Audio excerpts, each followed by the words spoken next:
কি খবর রে তোর? মিষ্টি, নমস্কার, গুড মর্নিং, জয় শ্রীকৃষ্ণ, রাধে রাধে। টমেটো, আদা, পেঁয়াজ, লঙ্কা, ধনেপাতা, গোলমরিচ, চিনি, নুন, দুধ, আটা, সুজি, চালের গুঁড়া। দেখুন কি করি।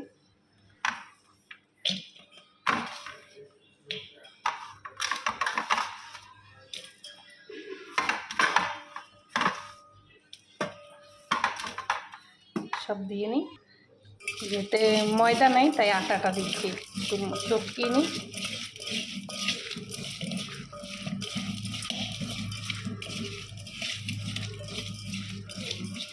ঠিক আছে,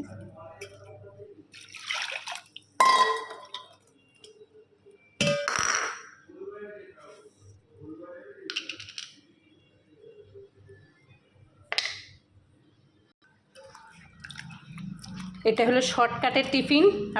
আমি প্রায় করি ঘরে, ধরুন মাসে 2-3 বার তো হবেই, একদম শর্টকাটে। আপনারা বাবুদেরকে স্কুলে করে দিতে পারবেন এরকম টিফিন। একদম শুধু লঙ্কাটা দেবেন না, চিনি টিনি দিয়ে, একটু দুধ টুধ দিয়ে, মিষ্টি দিয়ে, ইচ্ছা করলে ডিম ফাটিয়েও দিয়ে দেবেন এর মধ্যে। যেতে আটা ময়দা ছিল না, আটা দিয়ে দিছি।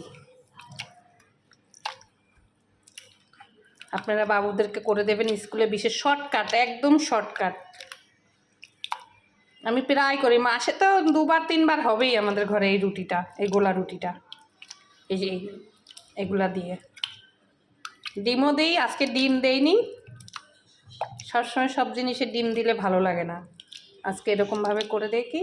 হয়ে গেছে, ব্যাস মাখা হয়ে গেছে।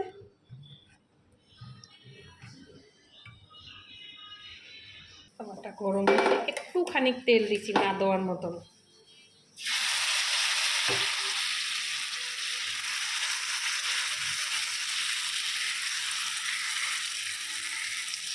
আমি কি করতাম আগে বলুন তো? এখন তো কত কিছু মিলাইছি, আগে তো এত কিছু অত ছিল না। সকালবেলা যখন চোখে ঘুম খুলতো না, ঘুম থেকে উঠে সকালে মর্নিং স্কুল, কী করতাম বলুন তো?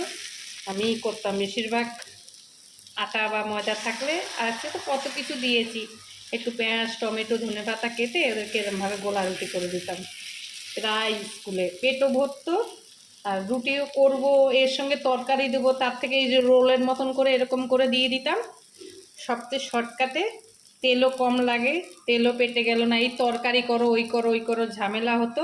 আমি এরকম করে বেশিরভাগ গোলা রুটি ওদেরকে করে দিতাম সবজি দিয়ে। আবার অন্য সময় শীতকালে মটরশুঁটি, গাজর, ওগুলো একটুখানি ভালো করে কুচিয়ে বা একটু হালকা সিদ্ধ করে চটকি এর সাথে মিলে আর গোলা রুটি করে দিয়ে দিতাম।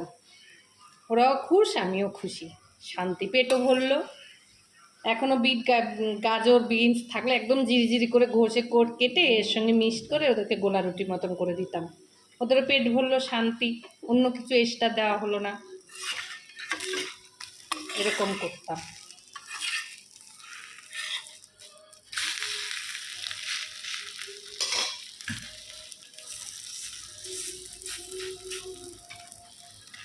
দুধ থাকলে ওরা দুধ খেতে চেত না, তো দুধ মিলাই দিয়ে দিতাম। বিশেষ করে ওই 1 কাপ দুধ যদি ওরা না খেত, আমি ওই 1 কাপের দুধের মধ্যে যেটুক সবজি কাটতাম, ডিম কাটতাম, ওর মধ্যে দিয়ে দুধটাও পেটে যাবে, খাবারটাও পেটে যাবে। আমি দুধের মধ্যে বেশিরভাগ দুধ ওদেরকে আমি এই গোলা রুটি দিয়ে করে খাওয়াইছি, জানেন। 2টা করে দিয়ে দিতাম, যেন বড় হতো, সেরকম ওয়েট বুঝে দিয়ে দিতাম। কেন, দুধ ওরা খেতে চেত না, আমি এইভাবে দুধ খাওয়াতাম ওদেরকে। আপনাদেরকে গোপন কথা বলে দিলাম, আপনারাও এইভাবে এটা করবেন।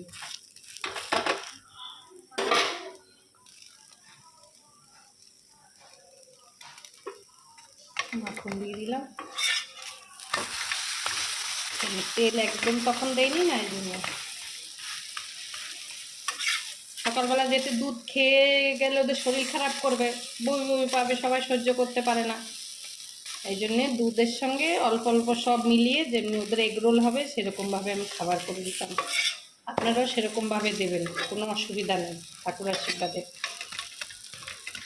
ডেলি করে দিলে ডেলি ওদের কোনো অসুবিধা নেই, ওরা আরও ভালো খাবে। একটু মাখন দিয়ে দেবেন তেলের জায়গাতে। হয়ে গেল, নামিয়ে দেবো এটা।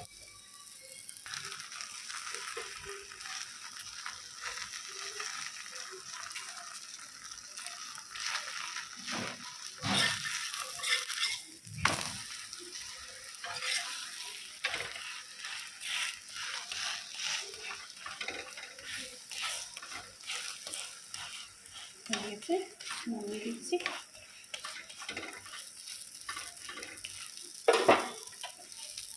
নামিয়ে দিয়েছি, মোটামুটি হয়ে গেছে সব, খেতে দিলাম।